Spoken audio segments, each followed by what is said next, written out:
Premio Nobel. ¿Saben cómo comenzó eso de los premios Nobel? Es que ese tan Nobel fue el que inventó la dinamita. Y entonces cuando vio todo el daño que causaba la dinamita en el mundo, no es que con la dinamita hacen bombas, como detonador de bombas es la dinamita, le entró remordimiento. Y entonces para resarcirse del mal que había causado, dijo que su fortuna fuese distribuida en forma de premios a los que hicieran las cosas más beneficiosas para la humanidad, y así crearon el premio Nobel. Entonces su fortuna fue creciendo y el premio Nobel también fue creciendo. Total que actualmente el premio Nobel creo que es más de $1.000.000. Pero los primeros premios eran así de $100.000, $200.000. Así es que Nobel era un personaje que existió por los años 20 por ahí. ¿Cómo es que se llamaba el de la relatividad? Albert Einstein. Dice que hasta los 3 años no hablaba el Einstein. Una vez me preguntaron, ¿será verdad que los jupiterianos son verdes? Y les dije, si aquí en la Tierra tenemos tantos colores, ¿por qué no puede haber verdes en Júpiter? Tenemos amarillos, negros, chocolates, blancos, blancucios. Hay blancos que se les llama blancoides. También hay negroides. No tienen lo que se llama el puro. Por ejemplo, los negros puros son como el carbón su piel. Los que no tienen como el carbón su piel son negroides. Y los blancos que no tienen como la leche son blancoides. El karma superior es la ley de consecuencias que se le aplica a los maestros. A mí me la aplicaron, la ley de la catancia, porque habiendo estado despierto, metí la pata.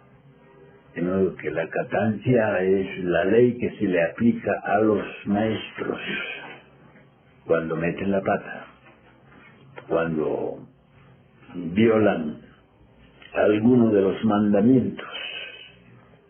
Los 10 mandamientos son como un código, pero no son un código para los justos, sino para los delincuentes. Los 10 mandamientos son un código para delincuentes, para que se regeneren. Entonces, por eso todos los puntos de los 10 mandamientos dicen no robarás, no matarás, no codiciarás los bienes ajenos, no desearás la mujer de tu prójimo. De modo que si una persona llega a cumplir los 10 mandamientos, acaba con su karma. Ya no tendrá más dolor. Cumplir con los 10 mandamientos de San Moisés. San Moisés organizó la religión que se llama el judaísmo. Pero antes de que cumpliera con todos los preceptos que le había indicado la divinidad, tuvo que sufrir la traición de todos sus discípulos. Entonces, ¿qué fue lo que hizo Moisés? Cuando se vio traicionado por todos sus discípulos, que se dedicaron a la vida profana común y corriente.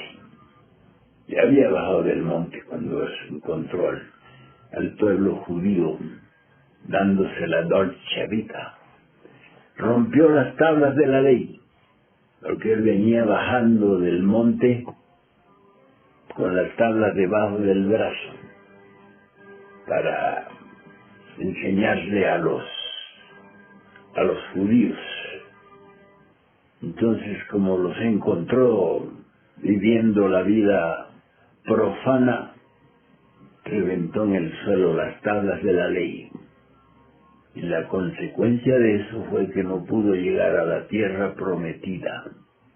Así pues que el cumplimiento de los 10 mandamientos significaría para un ser humano la redención total de todos sus pecados y delitos. De modo que todos los días necesitamos practicar el cumplimiento de los 10 mandamientos. La única diferencia entre la enseñanza de Moisés y la enseñanza de Jesús es que Moisés predicaba la ley del talión, ojo por ojo y diente por diente, y Jesucristo enseñó la ley del amor, la ley del perdón. Esa era la única diferencia entre la enseñanza de Moisés y la enseñanza de Jesús. Moisés lo castiga severamente al faraón, que no quería liberar al pueblo judío. Pero actualmente el judaísmo ya no está considerado como el pueblo de Dios, porque ya ese título de judío se lo dan a cualquiera. Esos que han construido esa ciudad en el desierto, esa ciudad que se llama Tel Aviv, su único objetivo es expulsar de sus tierras a los palestinos, y le meten con todo, con bombas, con balas, con todo, porque creen que esas tierras les corresponden a ellos, creen que Dios les prometió esas tierras, y por eso quieren expulsarlos a los palestinos. De modo que el pueblo verdaderamente judío fue el que siguió a Moisés y que practicaban la enseñanza de Moisés. De modo que el surgimiento del cristianismo apareció como una necesidad, porque había concluido la era correspondiente a la enseñanza de Moisés. Entonces tenía que aparecer una nueva enseñanza, porque la enseñanza de Moisés ya había caído en decadencia, había entrado en decadencia debido a la forma en cómo los judíos fueron predicando una religión totalmente diferente a la enseñanza de Moisés. Y eso ha vuelto a acontecer con el cristianismo. Por ahí hay multitud de predicadores hablando de una enseñanza que Jesús nunca predicó. De modo que si Jesús apareciera entre esos cristianos, no lo reconocerían igual que lo hicieron la otra vez. Cuando Jesús vino, lo estaban esperaban al Mesías, y cuando llegó no lo reconocieron, lo repudiaron. Así esos cristianos de ahora, si Jesús apareciera como ellos dicen que va a aparecer, si apareciera, no lo aceptarían. Le dirían como le dijeron los judíos en aquella época: demonio tienes. De modo que todas las enseñanzas de los grandes maestros, con el transcurrir del tiempo se va degenerando, hasta quedar en algo que no tiene ninguna relación con aquel que dio esa enseñanza. En el Oriente, por ejemplo, ya el budismo no tiene ninguna validez. La mayoría de los budistas se fundamentan en la abstinencia sexual y en el raparse la cabeza. Creen que con eso cumplen con la enseñanza de Buda. Así es que cuando apareció el avatar de la era de Acuario, predicando la enseñanza de la castidad científica, lo rechazaron solemnemente, debido a que la gente han desfigurado por completo la enseñanza de Jesucristo. Así es que el problema gravísimo de los seres humanos del planeta Tierra es que viven en sueños. Eso es gravísimo. El estar dormido les impide a los seres humanos desarrollar una razón objetiva mediante la cual puedan vivir como espíritus santificados. De modo que en vez de buscar la santificación, lo que buscan es su propia perdición a través de sus actos, a través de su ignorancia, a través de todos sus hábitos y costumbres.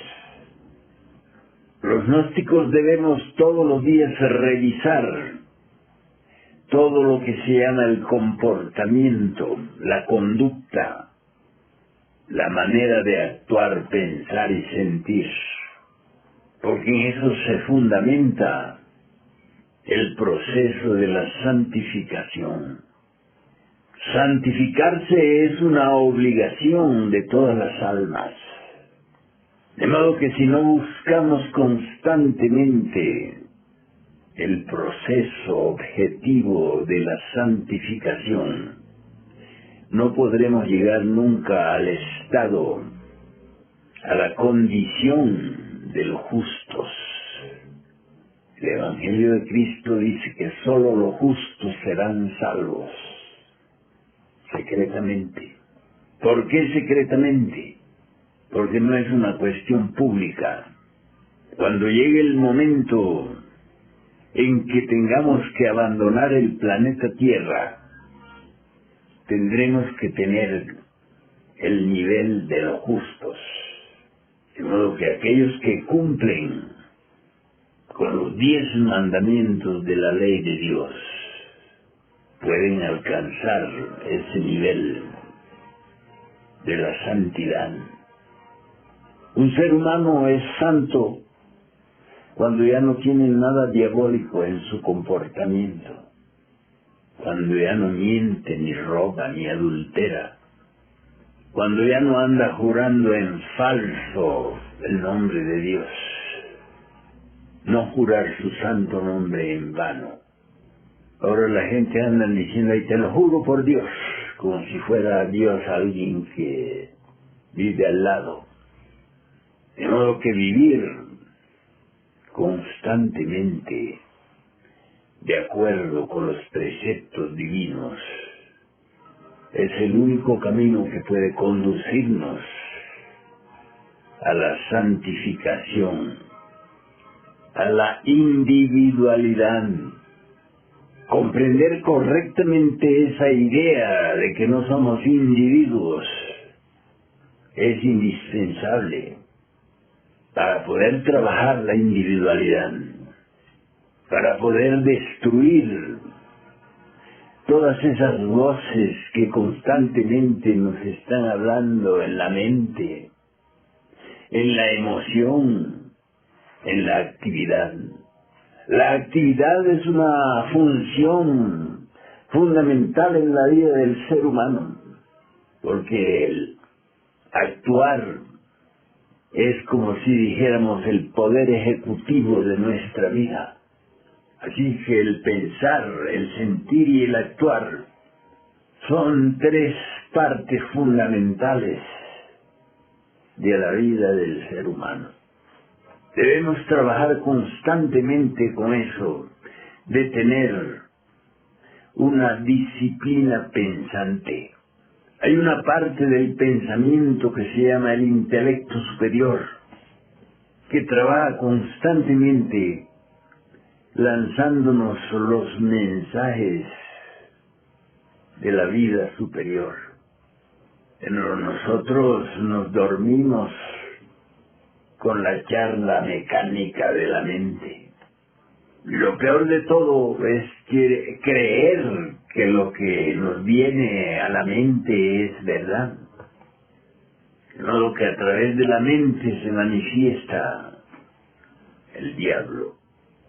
Entonces podemos decir que el modo de pensar de los seres humanos es diabólico. Por eso es que insistimos tanto en la necesidad de disciplinar la actividad pensante, para que pueda surgir en nosotros el pensamiento superior, el intelecto superior. Todos tenemos el intelecto superior, pero no podemos conectarnos con él, porque estamos dedicados a escuchar el bla bla bla de la mente mecánica. Así es que debemos considerar muy seriamente la necesidad de eliminar radicalmente la actividad inconsciente, subjetiva, mecánica de la mente. Porque mientras estemos metidos dentro del bullicio mental, no podemos percibir los mensajes del pensamiento superior. Hay veces que las personas escuchan, pero no ejecutan. Después están diciendo, sabía que no debía ser así, sabía que no debía meterme en eso, sabía que no debía casarme con Beltrano o con fulana, sabía esto y sabía aquello. De modo que en el camino de las transformaciones íntimas necesitamos ser muy severos con nosotros mismos. Normalmente nos gusta ser severos con los demás, pero con nosotros mismos somos muy indulgentes. Y después dicen, sí, pero me di el gusto de quebrarle la cara al fulano ese. Yo sé que está mal, pero me di el gusto. Así habla pues el mí mismo, el ego, el enemigo del alma. El alma nunca piensa en darse ningún gusto. Por el contrario, el alma de los seres despiertos está siempre dispuesta a sacrificar cualquier gusto o cualquier disgusto. Debemos pues buscar intensamente, diariamente, el estado interior de la paz. Debemos estar intranquilos cuando no estamos en paz, cuando nos están mortificando las querellas, cuando estamos queriendo algo que no es grande. Debemos constantemente eliminar las tendencias hacia las cosas pequeñas, miserables, ridículas. De modo que deben ustedes comprender que el camino que conduce a la luz es un camino por el cual solo pueden andar los rebeldes, los que nunca están conformes con las cosas pequeñas, aquellos que no se satisfacen nunca con cosas como la venganza, como los celos, resentimientos, odios. Nosotros creemos que no odiamos, pero basta que alguien diga o haga alguna cosa que no nos agrada y ya le estamos odiando. A veces basta con que nos digan que fulano de tal es malo para que comencemos a considerar como malo a esa persona, sin que nos haya hecho nada.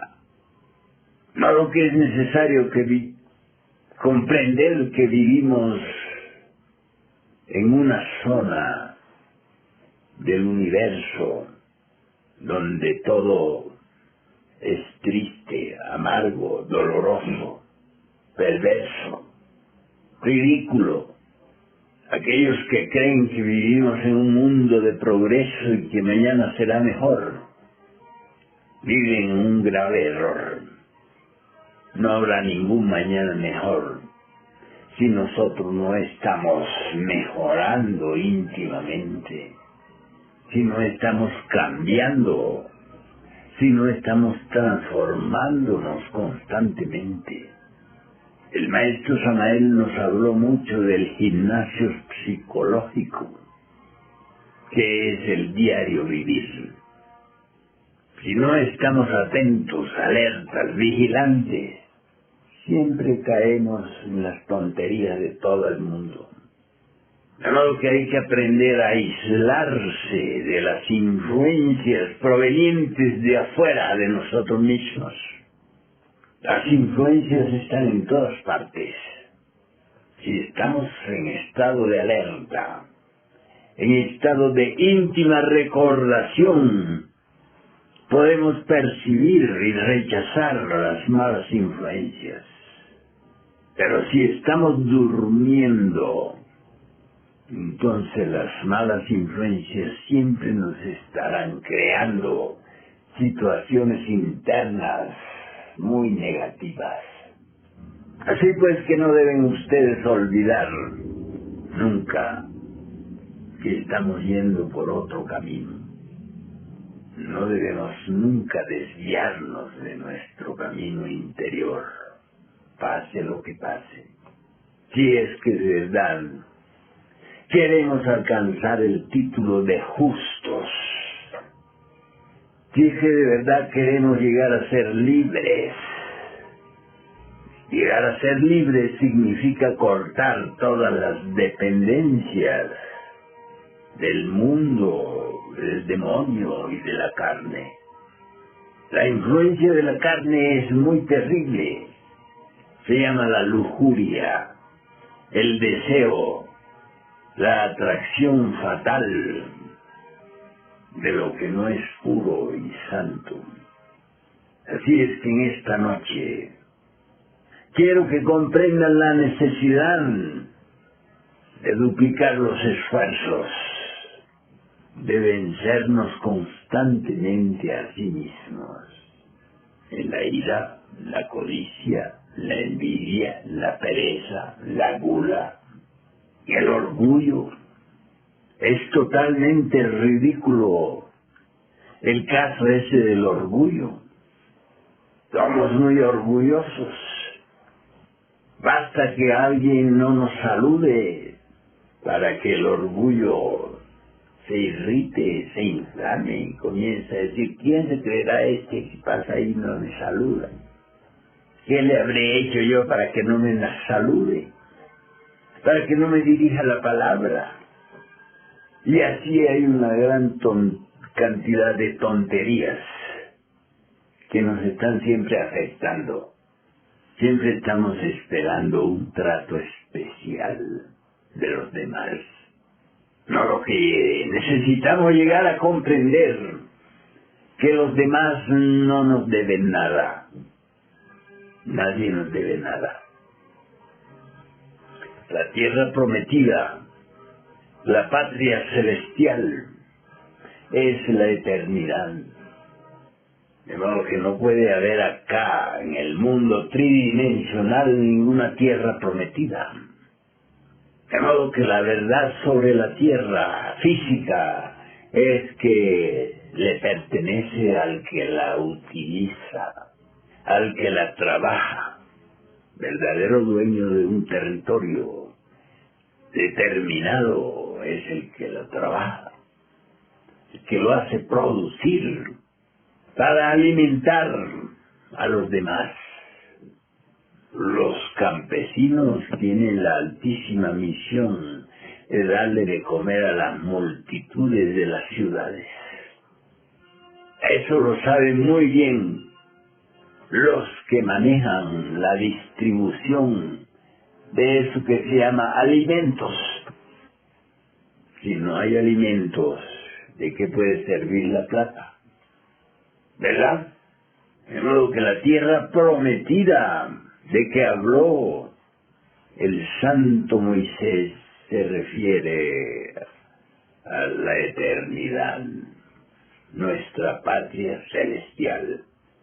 Así es que estos judíos actuales que piensan que la tierra prometida es el planeta y que ellos deben ser los jefes del planeta están perdidos. Quieren sacar con la violencia a los poseedores de las tierras. ¿Verdad? Maestro, ¿usted estuvo en la época de Moisés? No estuve con Moisés. Yo comencé mi vida espiritual con un personaje muy poderoso que se llamó Juan el Bautista. Ahí comencé mi vida espiritual. Y llegué hasta el punto donde llegó Pedro, donde llegó Juan, Andrés y todos los demás apóstoles. Por eso se me llamó Santiago. Ahora la gente han hecho de esas dos palabras una sola y cualquiera se llama por ahí Santiago. De modo que para adquirir el título de santo hay que haber muerto en sí mismo. Así que el apóstol se llamó Santiago. Dos palabras. Igual que San Juan, San Pedro, San Andrés, San Lucas, etcétera, etcétera.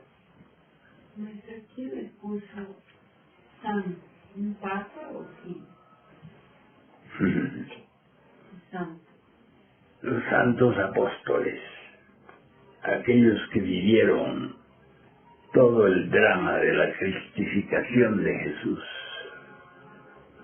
aquellos que supieron santificar el nombre del Padre. Santificado sea tu nombre. De modo que ningún papa le dio el título de santos. Ellos lo ganaron a pulso, a fuerza de trabajar sobre sí mismos. ¿Entendiste? Pues había debido haber más santos en esa época, ¿no? Más santos que los apóstoles. Aparte de los apóstoles, no debido haber otros más, ¿no? No había otros santos.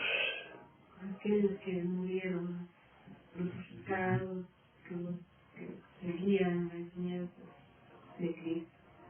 Todos esos eran cristianos, apóstoles, seguidores de la enseñanza del gran maestro. Había uno que se llamaba Esteban, lo mataron a pedradas, y el llamado Pablo o Paulo estaba mirando que lo apedraban y eso le estaba gustando. Perseguía a los cristianos el tal Saulo. Es claro, después todo eso le dolía profundamente, el haber sido perseguidor de los santos. Entonces le apareció Jesús y le dijo: Paulo, Paulo, ¿por qué me persigues? ¿Qué ganas con eso? No seas estúpido, toma el camino. Deja de estarte creyendo que ser romano es alguna gran cosa. Así pues que los santos son aquellos que han muerto en sí mismos, siguiendo una enseñanza, una sabiduría, un conocimiento. Así es como alcanzamos la santidad. ¿Algún papa ha sido santo? Sí, los primeros papas de la Iglesia nos católica eran santos y tenían sus esposas, con las cuales trabajaban en el gran arcano. De modo que antes del famoso concilio de Nicea, los papas eran gnósticos. Después los homosexuales, esos que odian a la mujer y al sexo opuesto, se tomaron el poder de la tal famosa Iglesia Católica, Apostólica y Romana. Y desvirtuaron todo y quemaron todos los libros esotéricos.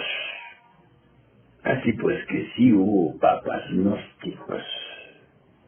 Y se llamaba esa iglesia gnoscatólica, o sea, gnóstica católica. Maestro, ¿y la persona que logra la santificación requiere todavía cristificarse o no? Y de ninguna manera se puede alcanzar la cristificación si no ha muerto el ego. Y la muerte del ego significa la santificación, la redención, la pacificación total del alma y del espíritu. De modo que por eso hay que darle muy duro a los agregados psicológicos que constituyen al ego. Así pues que esos que creen que el ego es el alma están equivocados. El ego es el conjunto de todos los indeseables factores que dominan y manejan la vida de los seres humanos. Por eso es que la vida es tan conflictiva y tan dolorosa, ¿verdad? Así es que nosotros debemos identificar muy bien a los indeseables para poder eliminarlos. La ira debe morir, la codicia debe morir, la lujuria debe morir, la pereza debe morir, el orgullo debe morir. Así es que en la medida en que van muriendo esos elementos infrahumanos, el alma se va desarrollando y creciendo hasta convertirse en un individuo sagrado, sea masculino, sea femenino. ¿Alguna otra pregunta que quieran hacer antes de irnos? Cuando habían pasado 600 años del drama cósmico vivido por Jesús y sus apóstoles, el Sagrado Colegio de Iniciado llamó al Congreso y propusieron varios trabajos que había que hacer acá abajo. El único que se atrevió a tomar un trabajo de esto fue el maestro Tiago. Y eso me costó 1600 años de andar pagando con la ley de la catalcia. Ninguno de los otros maestros santos quiso saber nada de aquí, de esta gente perversa. El maestro Samael era el regente de Marte, el quinto ángel del Apocalipsis. Él no estuvo en el drama de la cristificación de Jesús. No, que Samael es el regente de Marte y nunca se ha caído. Los que dicen que Samael se cayó están mintiendo, porque los regentes de los planetas nunca se caen. Maestro, en la sexta raza van a volver el maestro Samael, usted también.